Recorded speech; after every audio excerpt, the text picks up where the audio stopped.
आज महानगरपालिकेच्या निवडणुकीच्या निमित्ताने आपण सगळे लोक एकत्रित आलो आहोत। खरं म्हणजे हा जो सगळा कालावधी आहे हा मुलाखतींचा कालावधी आहे। पहिले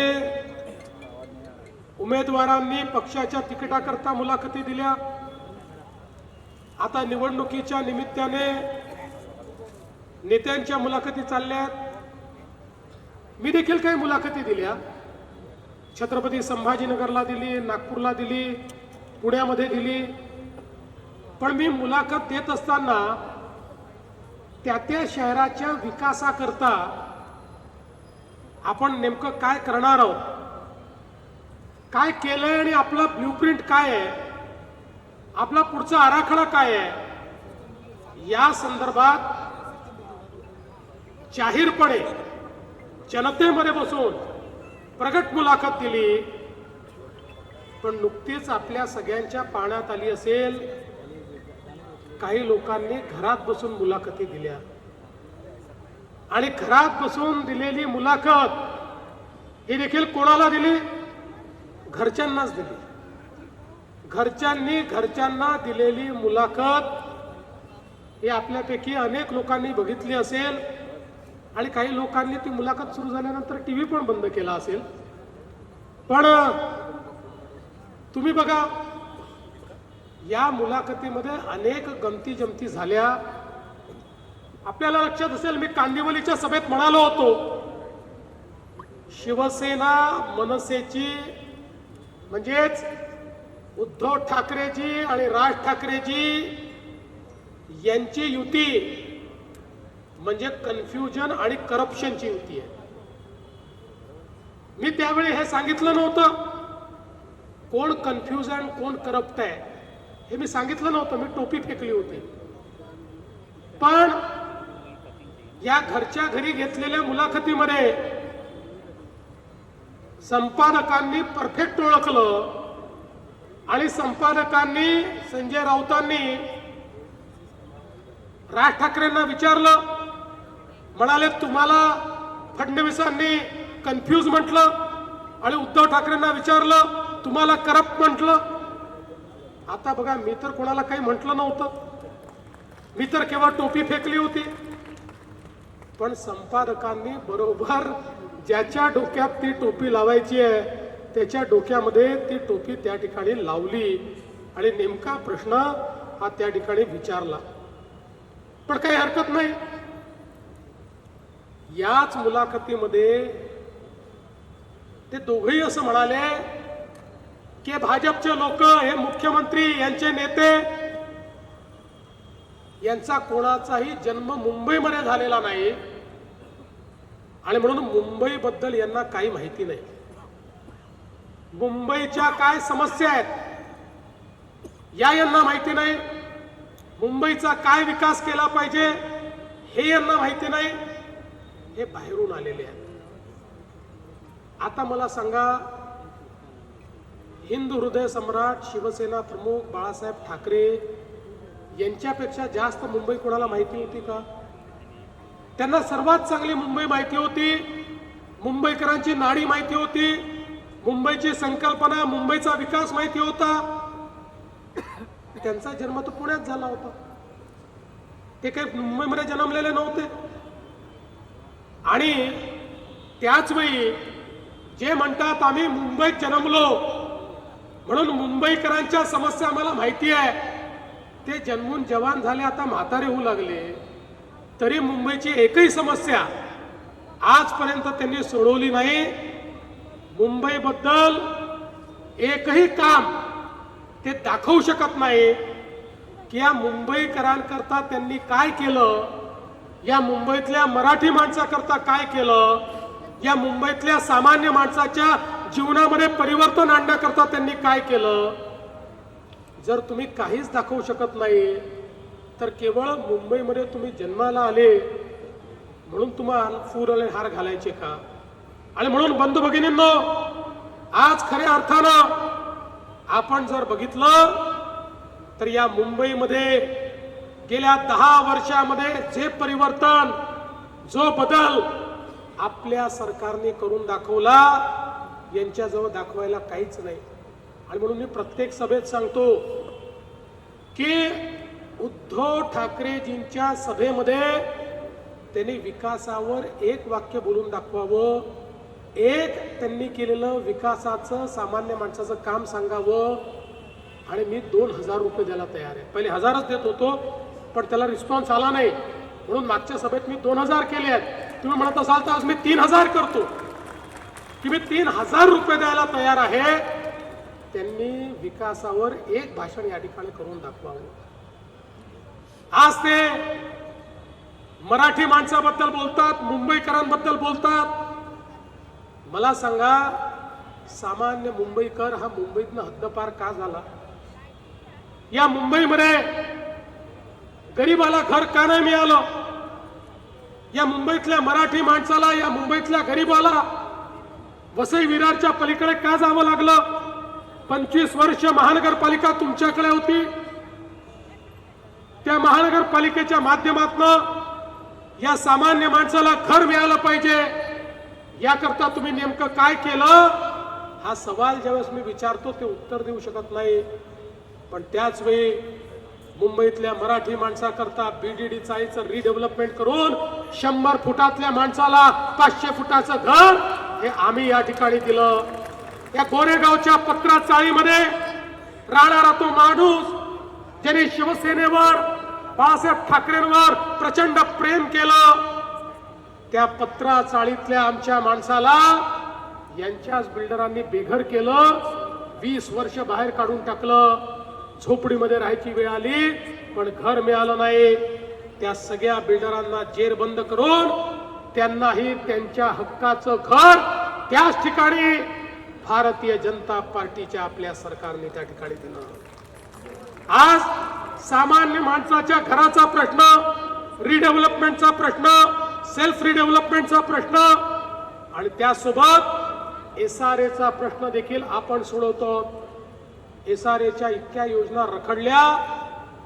20-20 वर्ष लोक आपली झोपडी देऊन बसले, घरही मिळत नाही, भाडंही मिळत नाही. आपण सांगितलं चालणार नाही. असे जेवढे विकासक आहेत त्या विकासकांचं त्या ठिकाणी आपण LOI रद्द केला, नवीन विकासक आणले आणि काही झोपडपट्ट्या तर थेट SRAने स्वतःच बिल्डर बनवून, विकासक बनवून त्या ठिकाणी डेव्हलप करायच्या.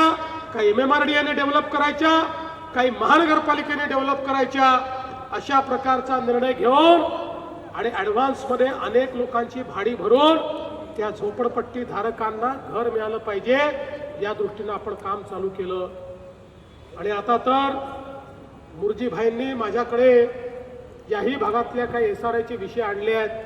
तुम्ही काळजी करू नका. मुरजीभाईंनी जे विषय माझ्या समोर मांडलेले आहेत SRAचे, ते सगळे विषय सोडवण्याची जबाबदारी या ठिकाणी मी घेतो. गरीब माणसाला घर मिळालं पाहिजे.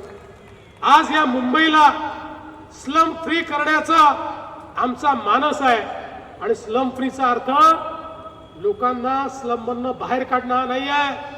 स्लम फ्रीचा अर्थ मुंबईच्या झोपडपट्टीत राहणाऱ्या प्रत्येक व्यक्तीला त्याच्या मालकीचं घर देणं, हे आमचं ध्येय आहे. याकरता आम्ही या ठिकाणी काम करतो.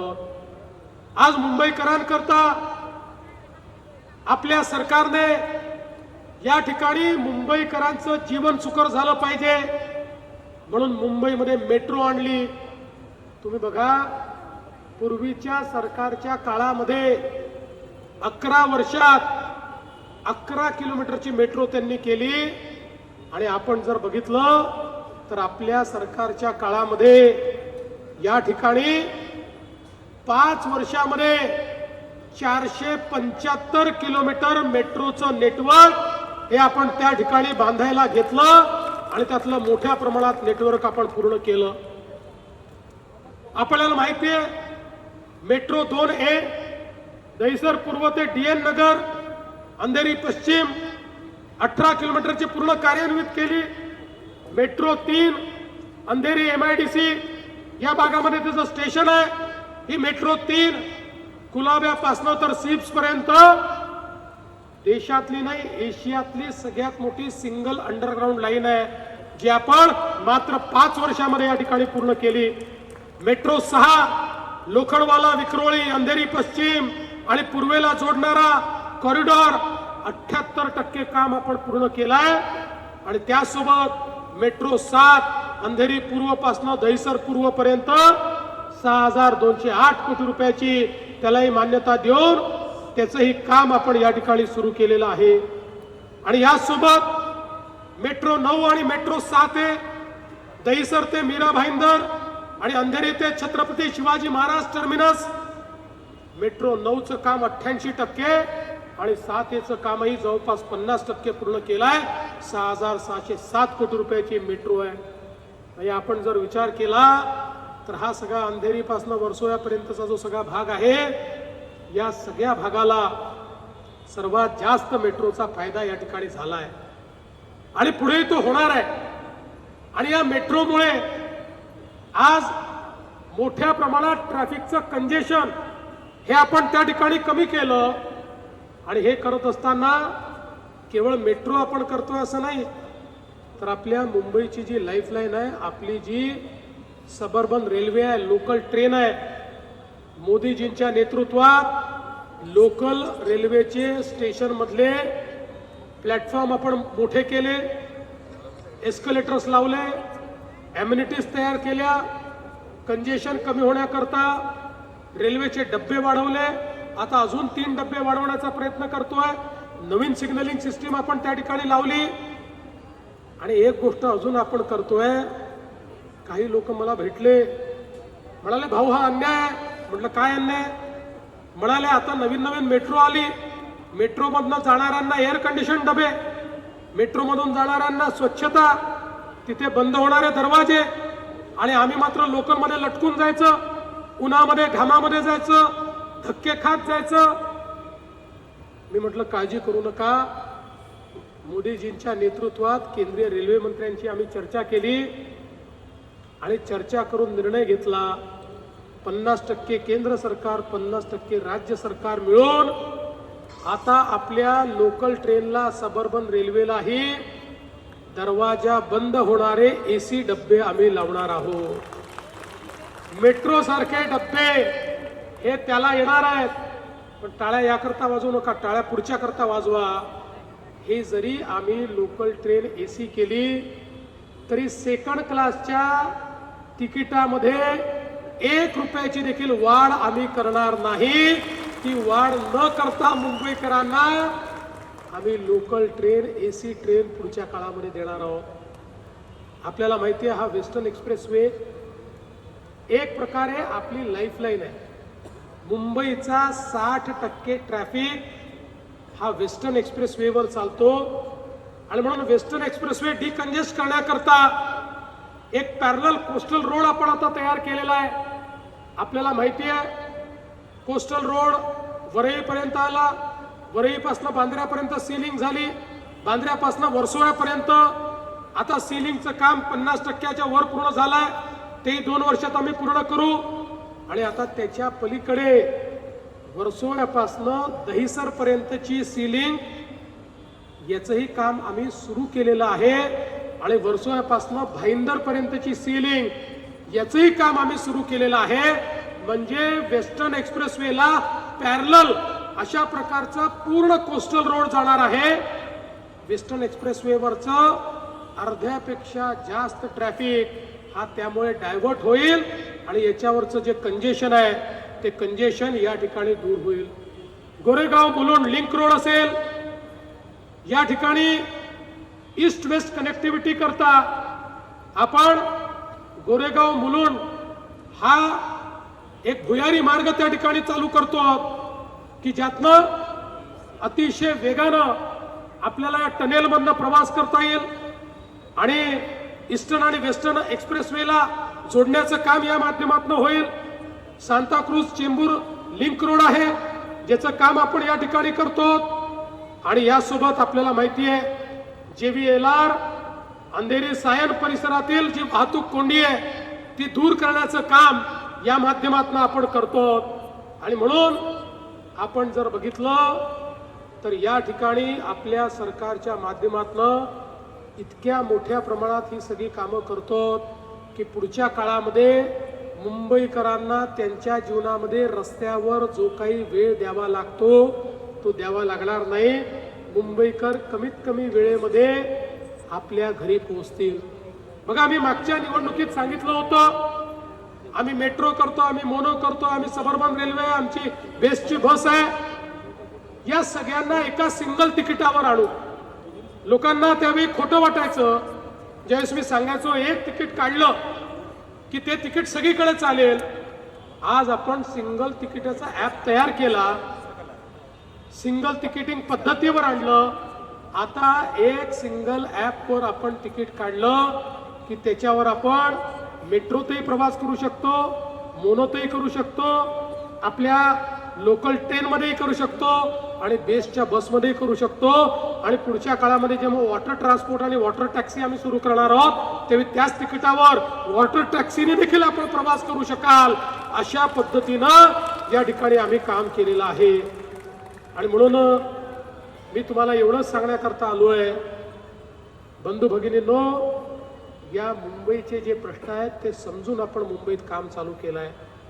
या मुंबईचं सगळं सिवेजचं पाणी आपल्या समुद्रात जात होतं. मुंबईकरांचं आरोग्य हे आपण धोक्यात आणत होतो. इतकं आधुनिक शहर, ज्या शहरामध्ये इतका पैसा आहे, पण या शहरातला सगळा मैला, सगळी विष्ठा, ते सगळं पाणी इंग्रजांनी तयार केलेल्या सेटलिंग टँक मध्ये जायचं आणि तिथनं थेट समुद्रात जायचं. ते सगळी घाण ही समुद्रात गेलेली आपण सगळ्यांनी त्या ठिकाणी बघितली. आपल्या आज समुद्र किनाऱ्यावर जो वास येतो त्या घाणीचा वास आहे. पण आम्ही हा निर्णय केला की या ठिकाणी समुद्रात जाईल तर शुद्ध पाणीच जाईल. आणि म्हणून मुंबईमध्ये नव्यानं सगळ्या प्रकारचे त्या ठिकाणी कायदे तयार केले आणि 16,000 कोटी रुपये खर्च करून मुंबईमध्ये एसटीपीचं काम सुरू केलं. पुढच्या वर्षीपासून एसटीपी तयार होतील आणि त्यानंतर आपल्या समुद्रामध्ये कुठलंही घाण पाणी, सांडपाणी जाणार नाही. स्वच्छ पाणी आपल्या समुद्रात जाईल. समुद्राचं पाणी आपल्याला काळं दिसणार नाही, ते निळं दिसेल आणि त्या ठिकाणचा वास आपण बंद करू. आणि त्यामुळे ज्या रोगराई आपण सहन करतो ती रोगराई देखील या ठिकाणी आपण बंद करू. आज आपण बघा, आपल्या सरकारने सामान्य माणसाकरता या ठिकाणी महात्मा फुले जनारोग्य योजना सुरू केली. महात्मा फुले जनारोग्य योजनेच्या अंतर्गत आपल्या सगळ्यांकरता, तुमच्याकडे कुठला कागद आहे पाहणार नाही, कुठलं रेशन कार्ड आहे पाहणार नाही, सगळ्यांना 5 लाखापर्यंतचा इलाज आणि ऑपरेशन हे मोफत करण्याचा निर्णय आपण घेतला. त्याची सुरुवात आपण केली. आणि 10 बिमाऱ्या तर अशा आहेत की ज्यामध्ये आम्हाला माहिती होतं 5 लाखापेक्षा जास्त पैसा ऑपरेशनला लागतो. त्या 10 बिमाऱ्यांमध्ये 35 लाख रुपयापर्यंतचं तुमचं ऑपरेशन हे आम्ही मोफत करणार आहोत. त्याला 1 पैसा देखील तुम्हाला लागणार नाही. बंधू भगिनींनो, आपलं सरकार जे सांगतं ते करतं. आम्ही केवळ तोंडाची वाफ दडवणारे लोक नाही आहोत, करणारे, करून दाखवणारे लोक आहोत. काही लोक नुसता बोर्ड लावतात, करून दाखवलं, आमचीच कामं त्याच्यावर छापतात.